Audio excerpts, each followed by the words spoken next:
Просто някакси не е коректно да говориш зад гърба на хората, разбираш ли? Това е гласа на Калоян, който крещи. Показва, че си злобен човек. Коя си ти да ми крещиш на мъжа? Затворя тази голяма уста, не млъкна за всеки говориш. Искаш ли акция респект сега?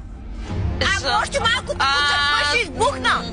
Достатъчно те търпях, да се качиш на глава. Кой си селенка, бе? Пръчко мръсна. Да. На всяка манджа ми родия. Shut up. Ще си отворя устата. Вредител дребен. Какво ще стане, джудже такова? Ти си проститутката и си ходила по адреси и знам специално също къде си ходила. Айде. Тази вечер страстите се разгорещават. Чуя ли още един път от твоята уста да ме коментираш мене и Тихомир, няма да стане добре. Аман от олигофрени в този живот. Прости, като гадулки. Стой си тук на курорта и не ме дразни, защото няма да е в твоя полза, казвам ти го. И стана неконтролируемо 5 скандала в секунда. Йовица, и на тебе и на банкет ти казах, не може да ме обвиняваш, че аз нарушавам правилата и същата вечер ти с мен да тичаш като ученичка по двора.